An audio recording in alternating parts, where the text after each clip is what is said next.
Hello students, हम लोगों ने हमारे प्रीवियस लेक्चर में क्या किया था कि कनकेव मिरर कैसी इमेजेस बनाता है उसके बारे में बात की थी। जब ऑब्जेक्ट की पोजीशन क्या थी, डिफरेंट डिफरेंट थी। हमने 6 पोजीशंस के ऊपर इमेज कैसे फॉर्म होगी के बारे में बात की थी। ओके, तो नेक्स्ट हमारे पास आता है कि रूल्स क्या थे। जिन रूल्स के अकॉर्डिंग हमने वो इमेज बनाई, वो रूल हमने डिस्कस नहीं किया था। अभी हम उनको डिस्कस कर लेते हैं। पहले जो फर्स्ट था, फर्स्ट में क्या था कि हमारे पास कैसी शेप होती है, कन्वेक्स मिरर की शेप कैसी होती है, ऐसी होती है। इस तरफ से पॉलिश्ड होता है। ये प्रिंसिपल एक्सिस होती है। यहाँ पे सेंटर होता है, यहाँ पे फोकस होता है। तो जो फर्स्ट रूल था वो क्या कहता है, अगर रे आके ऐसे इंसिडेंट हो रही है, यहाँ पे डल रही है, पैरेलल है प्रिंसिपल एक्सिस के, तो वो फोकस में से होके जाएगी। ओके, ये ऐसे जाएगी। ये चीज़ हमें याद रखनी है। नेक्स्ट इसका ही सेकंड रूल क्या है, इसके अंदर ही, कि अगर हमारे पास सेम केस है, कनकेव मिरर, यहाँ पे फोकस है, मान लीजिए यहाँ पे सेंटर है। जिस टाइम हमारे पास रेस फोकस में से होके ऐसे जा रही हैं, फिर क्या होगा, मिरर के ऊपर जाने के बाद ये क्या होगी, रिफ्लेक्ट होगी parallel to principal axis. Okay, ये सेकंड था हमारे पास। थर्ड जो था उसमें क्या था, सेम केस, हमारे पास कनकेव मिरर का केस है। ये हमारे पास प्रिंसिपल एक्सिस है, ये सी सेंटर है, ये एफ फोकस है। यहाँ पे क्या बोला था कि जब हमारे पास कोई रे सेंटर ऑफ कर्वेचर में से निकल के आती है, मान लीजिए इस डायरेक्शन में आई है, तो वो अपने पाथ को रिट्रेस करती है बैक, उसी सेंटर ऑफ कर्वेचर में से बाहर जाती है। ओके, यहीं से इसने एंट्री ली है। जब ये रिफ्लेक्ट हुई, जाके मिरर के ऊपर डल के रिफ्लेक्ट हुई, बैक वो अपना पाथ रिट्रेस करेगी। ओके, ये था। फोर्थ वन था हमारे पास कि अगर हमारे पास कनकेव मिरर का केस है, ये same focus, centre of curvature, and this is Paul. Paul को हर जगह आप डिनोट करोगे, ऐसे है। अगर आपके पास रे ऐसे इंसिडेंट हुई, पॉल के ऊपर इंसिडेंट हुई, तो रिफ्लेक्ट होगी इस टर्म में, और ये लॉ ऑफ रिफ्लेक्शन को फॉलो करेगी।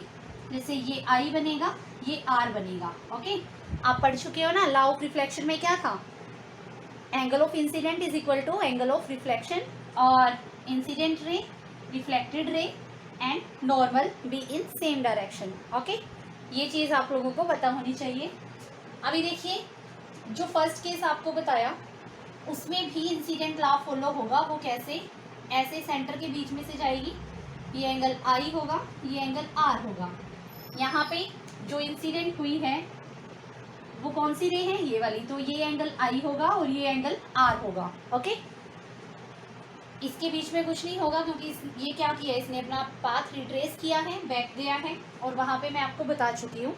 तो ये रूल थे कौन से केस में, कनकेव मिरर के केस में, जो हमें इमेज फॉर्मेशन से पहले करने थे, लेकिन वो स्किप हो गया था। इस वजह से मैंने आपको अभी बता दिया है। इसको माइंड में रखना है कि जिस टाइम इंसिडेंट रे ऐसे आ रही होती है, जब पैरेलल होती है प्रिंसिपल एक्सिस के, तो फोकस में से निकल के जाती है। ओके, और ये लॉ ऑफ रिफ्लेक्शन को भी फॉलो करती है, क्योंकि सी नॉर्मल, सी के अंदर से जो लाइन जा रही है वो नॉर्मल है। ओके, यहाँ पे क्या हुआ, फोकस में से गई है, यानी कि यहाँ से रे डली है, इंसिडेंट हुई है, यहाँ से रिफ्लेक्ट हुई है, ये क्या है, इसका नॉर्मल है, और ये एंगल ऑफ इंसिडेंट और रिफ्लेक्शन है। ओके, नेक्स्ट में क्या था, सेंटर ऑफ कर्वेचर में से पास होके गई है, मिरर पे जाके रिफ्लेक्ट होके अपना पाथ रिट्रेस किया है। उससे नेक्स्ट में क्या है, रे इंसिडेंट हुई है। ओके, ऐसे पोल के ऊपर जाके इंसिडेंट हुई है और वहीं से बैक रिफ्लेक्ट हुई है। तो जो ये है, सेंटर के बीच में से जो लाइन जा रही है वो क्या है, नॉर्मल है। Angle of incident is equal to angle of reflection, ये याद रखना है आपको। ओके, ये स्टूडेंट्स, अभी हमने क्या किया था कि कनकेव मिरर के अंदर कौन से रूल यूज़ हुए हैं इमेजेस को बनाने के लिए, वो हमने स्टडी किए। नेक्स्ट हम करने जा रहे हैं कि कन्वेक्स मिरर के लिए कौन से रूल यूज़ होंगे। पहले तो आपको कनकेव और कन्वेक्स को बनाना आना चाहिए। सबसे फर्स्ट इम्प्रेशन होता है कि आपको मिरर की पहचान है या नहीं, कि ये कनकेव है या कन्वेक्स है। तो जो कन्वेक्स है वो कैसे होता है, ऐसे ही होता है। ये वाली साइड उसकी क्या होती है, पॉलिश्ड होती है। ओके, और ये इसकी एक्सिस है, प्रिंसिपल एक्सिस, यहाँ पे फोकस है, यहाँ पे सेंटर ऑफ कर्वेचर है। जैसे ही कोई रे ऐसे इंसिडेंट होती है इसके ऊपर, इंसिडेंट रे, तो वो हमें ऐसा लगता है जब वो रिफ्लेक्ट होती है, जब वो रिफ्लेक्ट होगी हमें ऐसा लगेगा कि वो फोकस में से होके गई है। ये जो हम डैश दिखाते हैं ना, इसका मतलब है अपीयर हो रहा है, हमें अपीयर होगी कि ये फोकस में से निकल के जा रही है। ओके, और जो यहाँ पे सी है ये क्या है, नॉर्मल का काम करेगा, और यहाँ पे हमारा एंगल ऑफ इंसिडेंट बनेगा, एंगल ऑफ रिफ्लेक्शन बनेगा। ओके, यानी कि अगर कोई रे हमारे पास आ रही है ऐसे, तो वो प्रिंसिपल एक्सिस के पैरेलल आ रही है। रिफ्लेक्शन के बाद ऐसा लग रहा है कि वो फोकस में से निकल के गई है। ओके, सेकंड केस है हमारे पास, जिसमें क्या है, सेम पहले बना लीजिए। ये हमारे पास क्या है, कन्वेक्स मिरर है। कन्वेक्स मिरर के अंदर फिर क्या होगा, यहाँ पे प्रिंसिपल एक्सिस बना लीजिए, फोकस है, ये सेंटर है। यहाँ पे क्या है, मान लीजिए रे ऐसे इंसिडेंट हो रही है, कोई रे ऐसे आ रही है, तो रिफ्लेक्शन के बाद ऐसा लगेगा, रिफ्लेक्शन के बाद ऐसा लगेगा कि ये बैक यहाँ पे गई है ऐसे। ओके, तो ऐसे मान लीजिए कि ऐसे आई थी, पैरेलल गई है ये प्रिंसिपल एक्सिस के, वही उस केस का उल्टा हो गया जो हमने अभी कनकेव मिरर के लिए रूल किया था, उसके अपोजिट कन्वेक्स में है यहाँ पे। ओके, मतलब बनाया अपोजिट है, चीज़ तो सेम रहेगी। इंसिडेंट रे आई है तो पैरेलल जाएगी, अगर ऐसे आई है तो पैरेलल जाएगी, पैरेलल आई है तो ऐसे रिफ्लेक्ट होगी।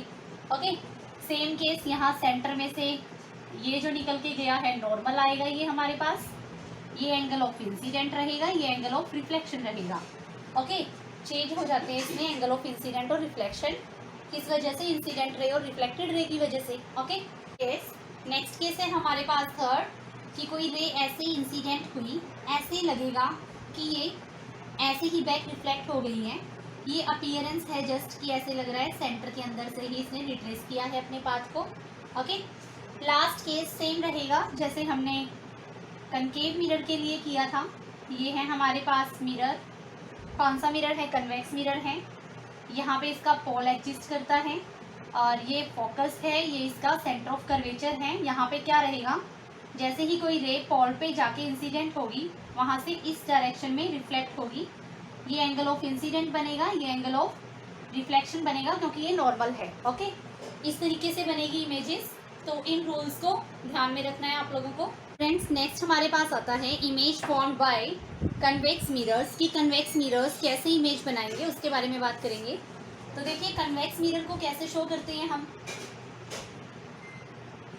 ऐसे, ये साइड इसकी रहती है पॉलिश्ड। ओके, ये क्या होता है, इसका प्रिंसिपल एक्सिस, यहाँ पे होता है इसका फोकस होगा, फोकल लेंथ होगी ये इतनी पॉल से लेके, ये होगा हमारे पास सेंटर ऑफ कर्वेचर। तो यहाँ पे जब इंसिडेंट रे आ रही हैं ऐसे, मान लीजिए 2 इंसिडेंट रे मैंने ये शो की हैं, थर्ड वन ये है हमारे पास, तो जो पॉल से टकराएगी वो तो बैक चली जाएगी ऐसे ही, जो यहाँ पे टकराई है वो ऐसे निकल जाएगी, ऐसा लगेगा कि वो फोकस में से होकर वापस आ रही है। ओके, ऐसे ही जो ये वाली है ये भी सेम लगेगा कि फोकस में से होकर वापस निकली है ऐसे, और ये वाली तो ऐसे ही जाके बैक आ रही है, ऐसे एरो शो कर देंगे हम एक। तो यहाँ पे इमेज का केस क्या रहेगा कि अगर हमारा ऑब्जेक्ट इन्फिनिटी पे है,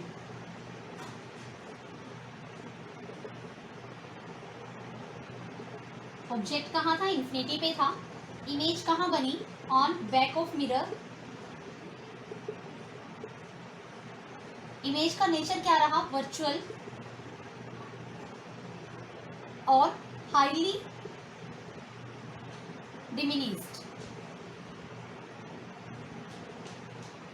यानी कि बिल्कुल ना के बराबर, बिल्कुल ना दिखाई देने योग्य बनी है, ऐसे पॉइंट इमेज बनेगी, बिल्कुल पॉइंट इमेज। ओके, तो ये इमेज कहाँ बनी है हमारे पास,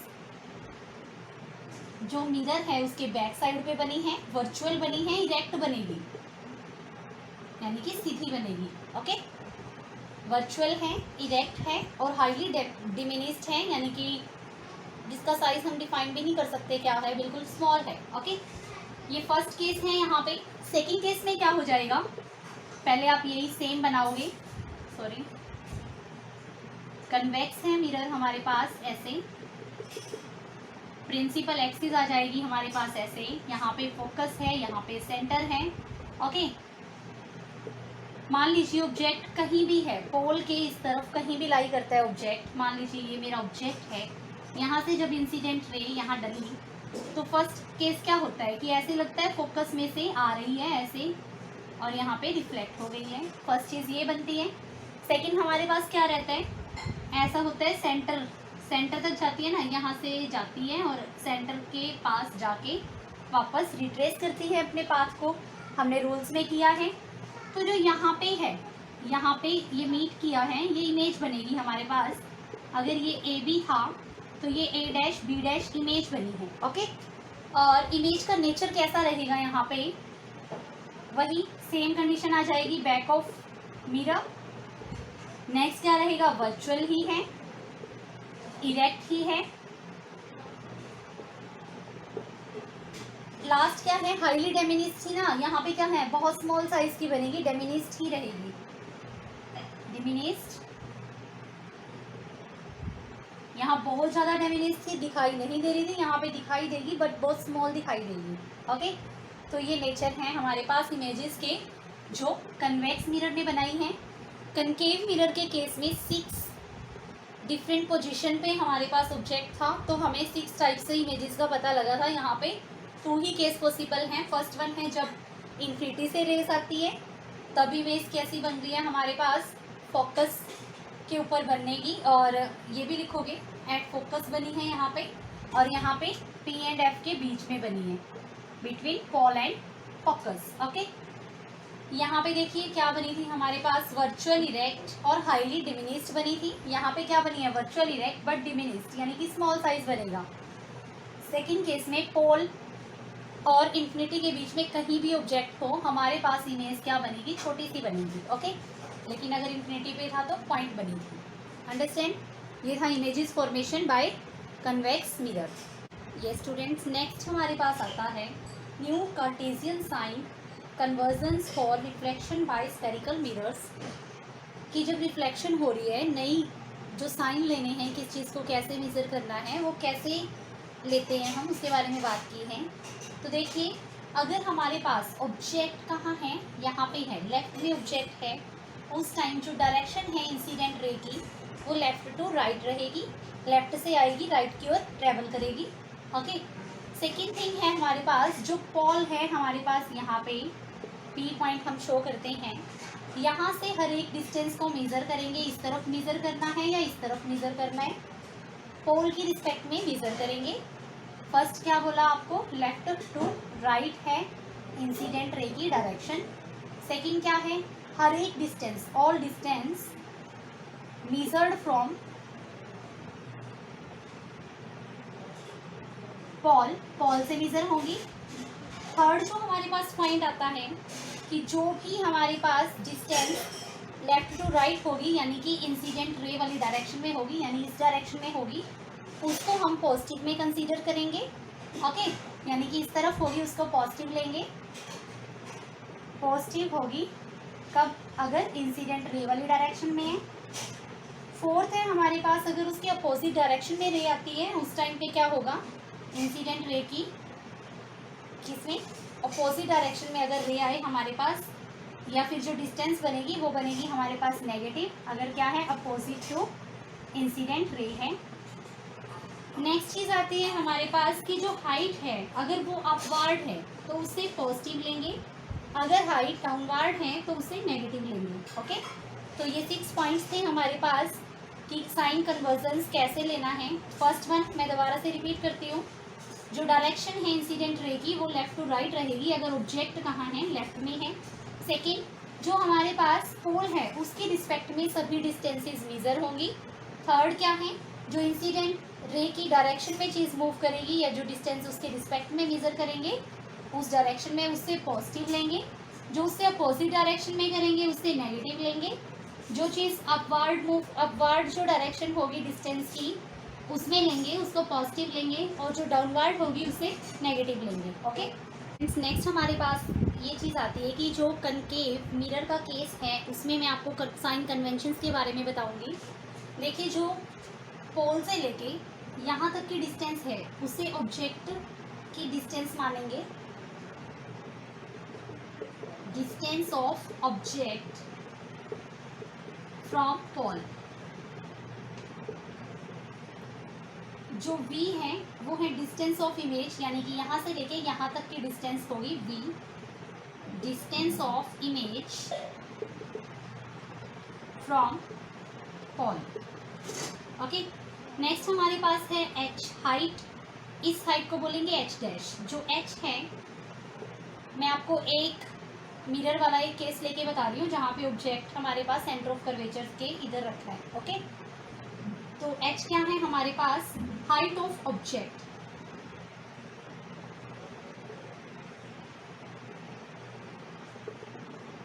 नेक्स्ट h डैश क्या है हमारे पास, हाइट ऑफ इमेज। ओके, और जो फोकल लेंथ है वो क्या होती है हमारे पास, पॉल और प्रिंसिपल फोकस के बीच की डिस्टेंस ये।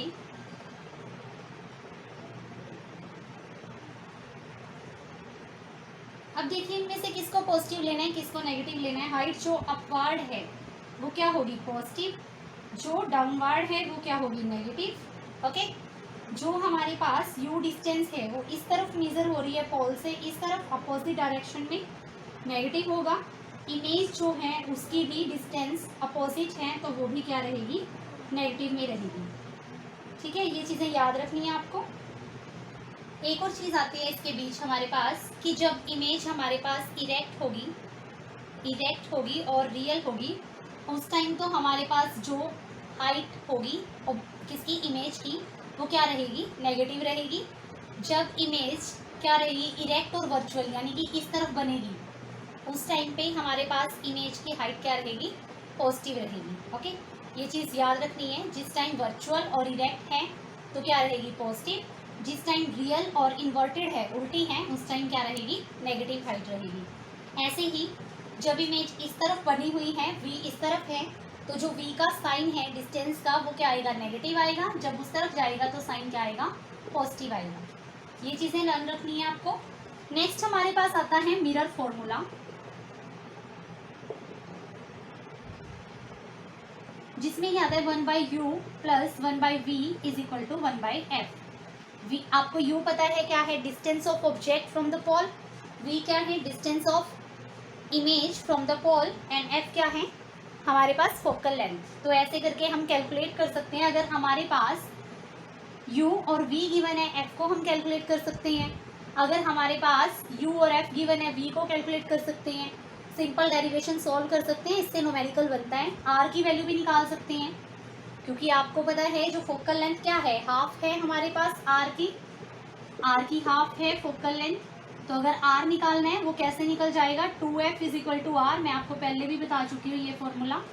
ओके, इस तरीके से मेजर कर सकते हैं। तो ये मिरर फॉर्मूला जो है इसका न्यूमेरिकल बन सकता है आपके पास, आपको पता होना चाहिए। नेक्स्ट हमारे पास आता है मैग्नीफिकेशन। मैग्नीफिकेशन को कैसे डिफाइन करेंगे, height of image divide by height of object. देखिए यहाँ पे जो h डैश है वो क्या है, इमेज की हाइट है, h है जो ऑब्जेक्ट की हाइट है। तो इमेज की हाइट डिवाइड बाय ऑब्जेक्ट की हाइट हमारे पास क्या आ जाती है, मैग्नीफिकेशन आ जाती है। मैग्नीफिकेशन को हमने डिस्टेंसेस से, ऑब्जेक्ट और इमेज की डिस्टेंसेस से रिलेट करके लिखा हुआ है, तब फॉर्मूला क्या बनेगा, s dash by h is equal to minus v by u. Okay, ये फॉर्मूला आपको लर्न रखना है मैग्नीफिकेशन के लिए, ये रिलेशन है एक। इसके बाद बात आती है कि मैग्नीफिकेशन पॉजिटिव कब होगी और नेगेटिव कब होगी। पॉजिटिव तब होगी जब हमारे पास इमेज बनेगी virtual and erect, but negative कब होगी, जब इमेज बनेगी रियल एंड इन्वर्टेड। ये पॉइंट आपको लर्न रखना है। अब देखिए इन चारों में से अगर आपको कोई भी 3 गिवन है तो आप किसी भी फोर्थ की वैल्यू निकाल सकते हो। ओके, अगर आपको कोई 3 गिवन है तो फोर्थ इजीली निकल जाएगा, रिलेशन से हम न्यूमेरिकल आ सकता है इस टाइप से। और मैग्नीफिकेशन की वैल्यू निकालनी है, ये दोनों गिवन हो या ये दोनों, उनसे हम किसकी वैल्यू निकाल सकते हैं, मैग्नीफिकेशन की। और पॉजिटिव और नेगेटिव टर्म क्या डिफाइन करेगी, इमेज का कैरेक्टर, की इमेज क्या है, वर्चुअल और इरेक्ट है या रियल या इन्वर्टेड है। ओके,